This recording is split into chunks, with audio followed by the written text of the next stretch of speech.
안녕하세요. 축구 전문 기자 한준입니다.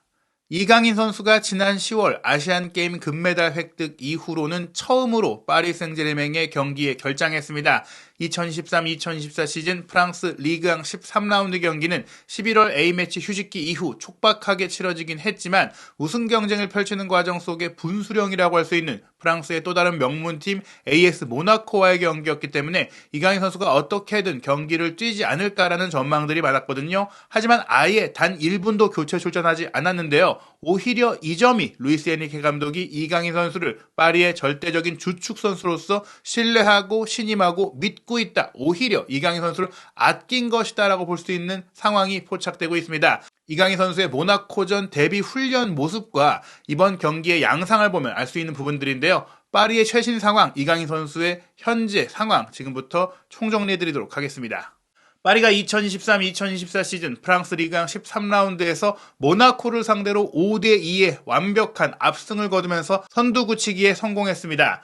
파리는 이번 경기 승리로 9승 3무 1패, 승점 30점에 도달했고요. 니스가 아직 경기를 치르지 않았지만 니스가 13라운드에서 승리한다고 하더라도 여전히 승점 1점 차의 우위를 점할 수 있고요. 만약 니스가 승리하지 못한다면 확실하게 이제 선두를 굳혀가면서 단독 선두를 질주하면서 챔피언스 리그에도 적절하게 힘을 쏟을 수 있게 됐습니다. 모나코 같은 경우도 이번 경기 파리를 이겼다면 승점 동률이 될 수 있었을 텐데 패배하면서 승점 차이가 6점으로 벌어졌고요. 이제는 파리와 니스의 양강구도로 프랑스 리그앙 우승 경쟁이 재편되고 있는 상황입니다. 말씀드린 대로 오히려 쫓아가야 되는 쪽이 모나코이다 보니까 팀의 주축 선수인 미나미노 선수가 일본 대표팀을 다녀왔음에도 불구하고 전격 선발 출전시키는 방수를 뒀습니다. 모나코 같은 경우에는 부상으로 이탈한 선수들도 많기 때문에 뎁스에 문제가 있어서 더더욱이나 로테이션을 돌리기 어려웠거든요. 발로건을 최전방에 배치하고 골로빈과 미나미노를 2선에 배치하는 최정예 멤버를 가동했고요. 미드필드 라인의 자카리아와 카마라, 오른쪽 윙백 반데르송, 그리고 센터백도 칠레 대표로 월드컵 예선전 남미를 다녀온 마리판까지 그대로 출전시키면서 체력 부담을 지고 최정예 선수로 나섰지만 역시 이 체력의 부담을 이겨내지 못한 것 같았습니다. 반면에 파리 같은 경우에는 충분히 로테이션의 여유가 있었습니다. 워렌 자이르 에메리의 부상 이탈, 그리고 이강인 선수가 아시아를 다녀왔지만 스페인 대표 미드필더 파비안 루이스가 건재하고 또 우루과이를 다녀온 우가르테가 수비형 미드필더로 선발 출전했고 포르투갈 대표 선수인 비티냐가 선발 출전을 했습니다. 공격 라인은 음바페, 하무스, 덴벨레로 구성이 됐는데요. 포백 라인은 무키엘레가 왼쪽, 리카 에르난데스가 부상으로 빠진 마르키뉴스의 공백을 대체하면서 센터백으로 기용이 됐고 슈크리니아르와 호흡을 맞춰봤습니다. 하키미가 오른쪽 풀백으로 뛰었고 돈나룸마가 골문을 지켰는데요. 물론 파리는 후반전에 어떤 경기가 펼쳐질지 모르기 때문에 일단 이강인 선수를 벤치에 두기는 했고요. 또 부상에서 돌아온 아센시오도 이번 경기 벤치 명단에 이름을 올렸고 그 외에 무아니, 바르콜라, 솔레르 등의 선수들이 벤치에 있었습니다. 모나코의 경기를 앞두고 이틀 전에 있었던 본격 전술훈련에는 이강인 선수의 모습이 보이지 않았었는데요. 경기 하루 전 최종 훈련에서는 파리 생제르맹 공식 채널이 공개한 영상을 통해서 이강인 선수가 밝은 모습, 건강한 모습으로 훈련하는 모습이 포착이 됐습니다. 이 모습에서 중요한 것이 이강인 선수가 최근 랭스와의 12라운드 경기에 가짜 9번 공격수 최전방까지 배치가 되면서 어떻게 보면 최전방을 맡고 있는 선수들의 경쟁이 더욱더 치열해지는 내부의 상황이 어떻게 보면 조금 경쟁적으로 갈 수 있는 상황이었음에도 불구하고 하무스와 이강인 이 두 선수가 굉장히 밝고 친하게 지내는 모습이 또 한 번 보여졌어요. 하무스 입장에서는 랭스와의 경기에 본인이 전반전 끝나고 교체되면서 비티냐가 들어오고 이강인이 최전방에 배치됐기 때문에 자신의 자리를 어떻게 보면 미드필드인 이강인에게까지 내주게 되는 자존심이 상하는 상황이 될 수 있겠지만 두 선수가 경기장에서나 경기장 밖에서나 훈련장에서 굉장히 친하게 지내는 모습이 많이 보였고 또 이강인 선수의 득점 과정에서 하무스가 흘려주기 페인팅으로 도와줬던 그 장면들 많은 분들이 기억하실 것 같은데 그런 모습들을 돌아봤을 때 팀의 경쟁 상황과 관계없이 이강인 선수들과 굉장히 잘 지내고 있다. 무엇보다 최근에 프랑스 언론의 보도를 보면 이 가짜 9번 전술에 있어서 마르코 아센시오 역시 에니케 감독이 쓸 수 있는 카드거든요. 그 얘기는 아센시오, 하무스, 이강인이 모두 최전방 자리를 두고 또 무아니까지 있기 때문에 많은 경쟁이 펼쳐질 수 있는데 부상에서 돌아와서 훈련을 함께 소화한 아센시오와도 이강인 선수가 어깨 동무도 하고 껴안고 머리도 툭 때리는 등 정말 좀 막역하게 지내는 모습들이 굉장히 화제가 됐습니다. 또 하무스의 엉덩이를 걷어차고 서로 장난도 치고 훈련하는 과정 속에 비슷한 포즈를 취하기도 하고 이게 약간 조금 하무스가 이강인을 따라하는 그런 모습이 되기도 했었거든요. 이런 모습들을 통해서 이강인 선수가 말씀드린 대로 몸 상태와 체력적인 부분이라든지 또 팀원들 사이의 관계까지도 어떤 문제도 없이 잘 지내고 있는 것들이 확인이 됐는데 더 재미있는 부분이 바로 하이브리드 미드필드라고 하죠. 왼쪽 측면 윙어와 왼쪽 메잘라 역할을 오가면서 뛰기 위해서 4-2-4 포메이션과 4-3-4 포메이션을 유연하게 오가게 만드는 엔리케 감독 전술의 핵심이라고 할 수 있는 비티냐 선수의 모습인데요. 이 역할을 비티냐도 맡고 있고 이강인 선수도 함께 맡고 있잖아요. 어떻게 보면 말씀드린 대로 하무스 아센시오가 이강인의 경쟁자이기도 하고 비티냐도 이강인 선수의 경쟁자라고 할 수 있는데 이 선수들이 정말 선의의 경쟁을 벌이고 있다. 서로 친하게 지내고 얘기도 잘 나누고 경기 중에 합도 잘 맞추고 어떻게 보면 한 자리를 두고 싸운다기보다는 그 자리를 서로 나눠서 소화하면서 또 서로 다른 위치를 커버할 수 있는 모두가 조금 멀티플레이어 성향을 갖고 있다 보니까 전문 9번 공격수인 하무스를 제외하면 이 선수들이 다양한 역할을 소화하면서 또 함께 시너지를 낼 수도 있기 때문에 서로 관계가 좋은 것 같습니다. 재미있는 게 AC밀란과의 원정 경기 당시에 이강인 선수가 굉장한 어깨 페인팅, 메시 선수를 연상케 하는 그런 플레이라고 많이 얘기하는데요. 이런 어깨 페인팅으로 지루 선수를 제쳐내고 왼발 슈팅을 때렸던 것이 골포스트를 맞고 아쉽게 무산이 됐었잖아요. 그때 그 플레이를 비티냐가 파리 훈련 도중에 슈크리니아르 앞에서 보여주는 모습, 시범을 보여주고 자신이 따라해보는 모습이 화제가 되고 있습니다.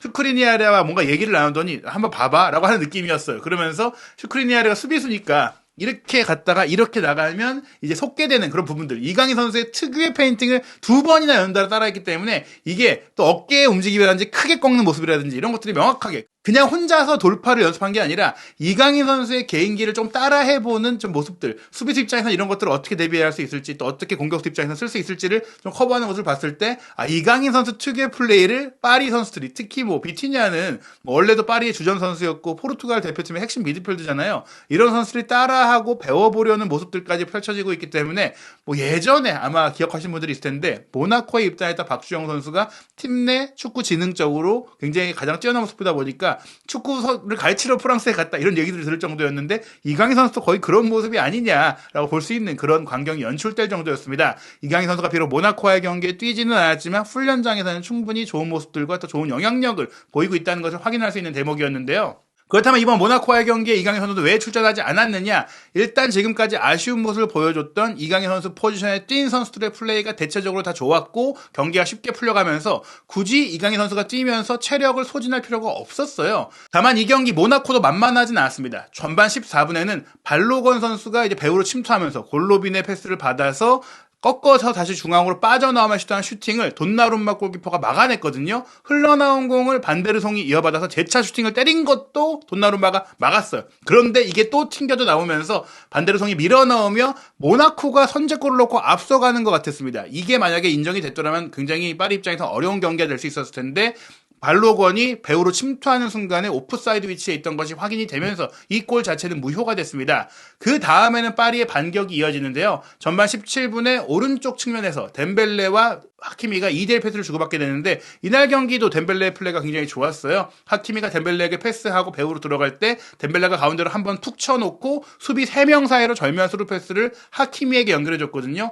이때 하키미가 문전 우측까지 뛰고 들어가서 슈팅한 게 골키퍼의 선방에 막히기는 했지만 이 장면 이후 전반 18분에는 또 한 번 덴벨레가 오른쪽에서 한 명을 접어내고 시도한 왼발 슈팅을 골키퍼가 쳐냈고 흘러나온 공을 하무스가 빠르게 반응하면서 툭 밀어넣어 선제골을 넣은 것입니다. 사실 하무스가 최근에 부진 논란을 겪기도 했었는데 그러한 와중에도 파리 생제르맹이 빠르게 완전 영입 옵션을 발동하면서 하무스에게 힘을 실어주는 모습을 보였거든요.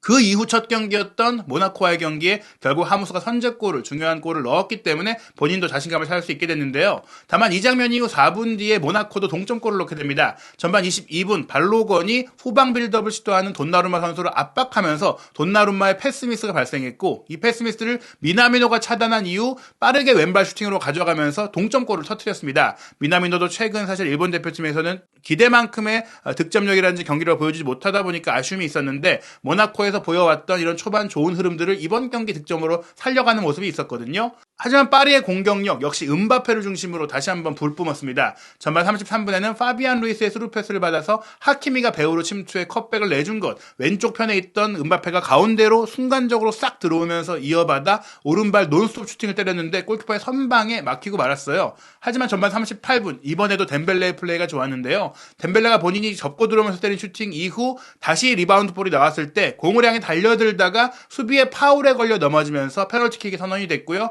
전반 39분 음바페가 이 페널티킥을 침착하게 가운데로 과감하게 때려 넣으면서 파리가 다시 2대1로 앞서가는 골을 넣었습니다.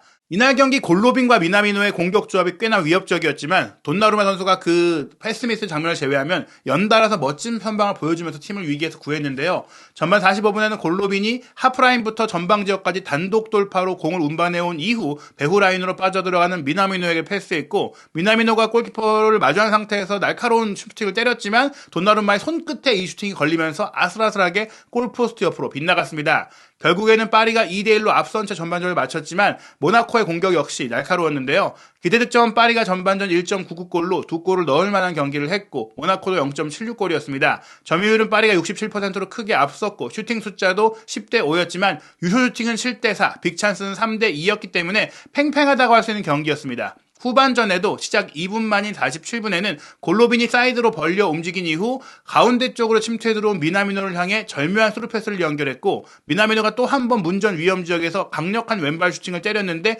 이 역시 돈나룸마의 선방에 막혔거든요. 결국에는 차이가 벌어진 것은 결정력이었던 것 같아요. 모나코에게도 역습 기회가 없었던 건 아니지만 파리는 기회가 올 때마다 확실하게 마무리했고, 특히 이번 경기는 덴벨레 선수가 오른쪽 측면에서 자신의 기술을 유감없이 보여줬고, 파비안 루이스 역시 미드필드 라인에서 좋은 패스를 오른쪽 배후 공간으로 공급하면서 제 몫을 다했다고 할 수 있겠습니다. 모나코의 추격전이 벌어지는 가운데 70분, 파비안 루이스가 오른쪽 하프 스페이스 지역에서 배후 공간으로 사이드라인을 밟고 들어가다가 가운데로 들어오는 덴벨레를 향해서 로빙 스루 패스를 보냈는데, 이 패스를 수비가 따라오는 과정 속에 덴벨레가 왼발 아웃프론트로 키핑해내고 그걸 또 그 속도 그대로 앞으로 치고 들어가면서 문전 우측으로 돌파했는데, 여기서 본인이 왼발잡이임에도 그대로 타이밍을 살려서 오른발 슈팅을 강하게 골문 상단을 노리고 때린 것이 정확하게 꽂히면서 3대1 모나코의 추격 의지를 꺾는 골을 넣었고요. 이 골 직후에 에니케 감독은 선수 교체를 통해서 체력 안배를 했어요. 하모스와 덴벨레를 빼고 콜로 무아니와 바르콜라를 투입했는데요. 이 상황에서 무아니도 개인적으로 파리에 입단한 이후 득점력이라든지 파괴력이라든지 이런 것들이 좀 아쉬웠는데, 들어오자마자 득점 과정에 관여를 하면서 자신감을 올렸습니다. 72분에 무아니가 전방 압박을 통해서 모나코의 공을 따내고 공을 운반한 이후 왼쪽 공격수인 은바페에게 패스했습니다. 그 다음에 은바페는 왼쪽 메잘라로 뛴 비티냐에게 공을 내주고 배후 침투를 통해서 2대1 패스를 유도하는 듯 했지만, 이때 수비수들이 다 은바페에게 딸려가니까 본인의 앞 공간이 열려있는 상황에서 비티냐가 그대로 오른발 중거리 슈팅을 골문 구석으로 꽂아 넣으면서 4대1까지 만들었습니다. 다만 이 장면 직후에도 모나코가 경기를 포기하진 않았는데요. 75분 미나미노의 스루 패스를 받은 발로건이 라인이 높은 파리의 배후를 잘 공략하면서 돈나룸마의 1대1 상황을 잘 마무리해서 4대2까지 다시 경기의 흐름을 살렸거든요. 이 직후에 79분 모나코는 공격의 체력을 확보하기 위해서 미나미노와 또 미드필드 카마라를 빼고 아클리우셰와 스트라이커 벤예데르를 투입해서 공격 숫자를 늘리는 교체를 단행했습니다. 그리고 파리는 파비안 루이스를 빼고 카를로스 솔레를 82분에 투입하면서 이강인 선수는 아예 휴식을 하도록 결정을 내렸는데요. 경기 막판에는 다시 파리가 경기를 주도했고, 결국엔 추가 시간 6분에 비티냐의 기점 패스를 받은 하키미의 컷백이 골키퍼의 선방에 막혀서 흘러나온 과정 속에 수비가 걷어내기에 실패했어요. 그 공을 무아니가 빠르게 구석으로 잘 차넣으면서 5대2 대승으로 경기를 마쳤습니다. 말씀드린 대로 하모스와 무아니도 골맛을 봤고 또 비티냐까지 골맛을 보면서 파리는 이번 경기 다양한 득점 루트를 또 한번 개척할 수 있었다라는 좋은 팀적인 성과를 냈고, 이렇게 많은 선수들이 경기력이 좋았기 때문에 굳이 이강인 선수가 무리해서 뛸 필요가 없었다라는 점 역시 반드시 이겨야 하는 뉴캐슬과의 챔피언스리그 F조 5차전 경기를 앞두고 굉장히 성공적으로 모나코와의 빅매치를 이겨냈다라고 볼 수 있겠습니다. 말씀드린 대로 파리의 일정은 촉박합니다. 유럽 현지 시간으로 11월 28일 화요일 밤에 경기를 치러야 하기 때문에 모나코와의 경기 이후 휴식과 전술적인 준비 모두 빠듯하게 이뤄져야 되는데요. 이 경기에 이강인 선수가 쉬었기 때문에 뉴캐슬과의 경기에 더 좋은 컨디션으로 준비할 수 있게 됐고, 이 결정으로 봤을 때 에니케 감독이 4대1로 원정 경기에서 참패를 겪었던 뉴캐슬과의 리턴 매치에서는 이강인 선수를, 그때는 또 대표팀 차출로 팀에 없었잖아요. 선발 출전시켜서 전혀 다른 모습으로 뉴캐슬에게 복수를 할 수 있는 그런 준비를 할 수 있겠다고 봐야 될 것 같습니다. F조의 현재 상황을 보면 죽음의 조잖아요. 도르트문트가 2승 1무 1패로 승점 7.1위, 파리가 2승 2패로 승점 6.2위고요. AC밀란이 1승 2무 1패 승점 5.3위, 뉴캐슬이 1승 1무 2패로 승점 4점, 1위부터 4위까지가 승점 차이가 굉장히 조밀하잖아요. 이런 상황 속에서 한 경기 결과만으로도 순위 지표가 완전히 바뀔 수가 있습니다. 게다가 유럽축구연맹이 주관하는 대회는 승점이 같을 때 승자승 원칙을 적용하기 때문에 4대1로 크게 진 상대인 뉴캐슬을 상대로 파리는 다득점 승리가 필요합니다. 그래서 이번 경기 11월 29일 한국 시간으로 수요일 새벽 5시에 킥오프하는 뉴캐슬과의 경기가 올해에 있을 파리의 그 어떤 경기보다도 중요한 일정이라고 할 수 있고, 그 경기를 앞두고 이강인 선수가 휴식을 한 것은 주전 경쟁의 적시도가 아니라 오히려 팀 내의 비중과 영향력과 엔리케 감독의 세심함이 빛나는 상황이라고 이해하시면 될 것 같습니다. 뉴캐슬과의 경기를 위해서 아꼈다라고 보시면 될 것 같은데요. 과연 이강인 선수가 뉴캐슬, 자신과의 이적 소리도 있기도 했잖아요. 뉴캐슬도 이강인 선수를 원했던 팀 중에 하나인데, 또 프리미어리그의 많은 팀들이 이강인 선수를 지켜보고 있는 가운데 이강인 선수가 뉴캐슬 전에 어떤 활약을 펼칠지, 파리가 안정적으로 챔피언스리그 16강에 오를 수 있을지, 파리 생제르맹과 이강인 선수의 모든 소식 한준TV에서 확인하시기 바랍니다.